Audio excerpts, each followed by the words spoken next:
Hello, নমস্কার সবাইকে। আশা করছি সবাই খুব ভালো আছো, সুস্থ আছো। তাহলে সাজগোজ দেখে বুঝতেই পারছো যে বিয়েবাড়ির মরশুম চলছে, তাই বিয়েবাড়ি এসেছি আমরা সবাই মিলে, মানে ৩ জন মিলে আমরা ফুল ফ্যামিলি আজকে বিয়েবাড়ি খেতে এসেছি।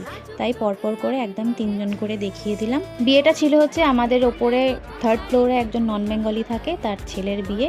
তাহলে আমরা সবাই মিলে চলে এসেছি। আর স্টলে ছিল সবথেকে আগে। এসে আমরা অনেকক্ষণ বসেছি, এসেই একদম স্টলে ঢুকে যাইনি, এসে একটু গল্প করলাম, সবার সাথে আলাপ করলাম, গিফট দিলাম। তারপরে এখন চিকেন পকোড়া, এই যে চিকেন পকোড়া এবার এক এক করে সব খাবো। আর তারপরে চিকেন পকোড়ার পর বসেছিল ফুচকার স্টল। ফুচকা মেয়ে খেলো, আর মেয়ের থেকেই আমি একটা দুটো ফুচকা খেলাম। আর এই আমাদের যে ফুচকা দিচ্ছে সে আমাদের খুব চেনা, আমরা প্রায় এর কাছে ফুচকা খাই আমাদের ভাটপাড়ায়, রোজ পয়সা দিয়ে খাই, আজকে ফ্রিতে খেয়ে নিচ্ছি। এর ফুচকা ভীষণ ভালো হয়। কালী মন্দিরের, ভাটপাড়া কালী মন্দিরের পাশে বসে, দেখে তোমরা চিনতেই পারছো যারা ভাটপাড়া নৈহাটিতে থাকো। তারপরে আমার মেয়ের ফেভারেট বেবিকর্নের পকোড়া, মেয়ে আর আমি মিলে খাবো। ওর বাবা কোথায় চলে গেল, কার সাথে গল্প করছে জানি না, হয়তো ফ্ল্যাটেরই কারোর সাথে গল্প করছে। তাই আমরা মা মেয়েতে এখানে বেবিকর্ন পকোড়া খেতে খেতে কটা সেলফিও তুলে নিলাম। তারপর কিছুক্ষণ বসে কফি না খেলে হয়, প্রচণ্ড আজকে ঠান্ডা পড়েছে। মানে এখানে তো খুব একটা ঠান্ডা লাগছে না, কিন্তু বাইরে বেশ ঠান্ডা। তারপরে কফি টফি খেয়ে কিছুক্ষণ বসে দেখি উল্টো দিকে বউয়ের ফটোশ্যুট চলছে।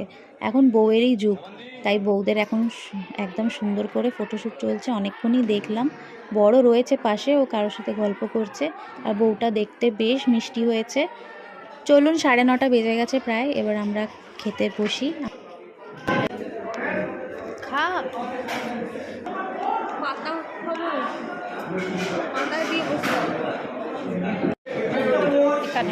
প্রথমেই স্টার্টারে চলে এলো ফিশ কাটলেট, আর সাথে ধনেপাতার চাটনি।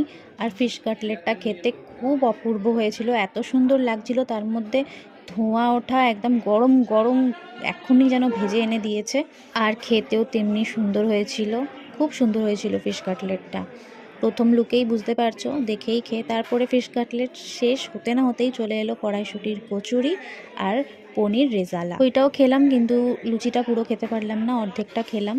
তারপরে চলে এলো স্যালাড, চলে এলো, তারপরে বিরিয়ানি এলো চিকেন, তারপরে চিকেন কষা এলো। লাইন করে সবই নিলাম, তো খাবো খাবো, কিন্তু স্টার্টার খেয়েই আমার পেট ভরে গেছিলো, তাই আমি বেশি খেতে পারলাম না। কিন্তু কোনো কিছু ওয়েস্ট হবে না, সব যাবে আমার তুলির জন্য, আমি নিয়ে যাব। তারপরে চাটনি, মিষ্টি, পাঁপড় এইসব খেয়ে এবার আমরা হব বাড়ির দিকে রওনা। আরেকবার সবার সাথে দেখা করে নিই, তাহলে টাটা।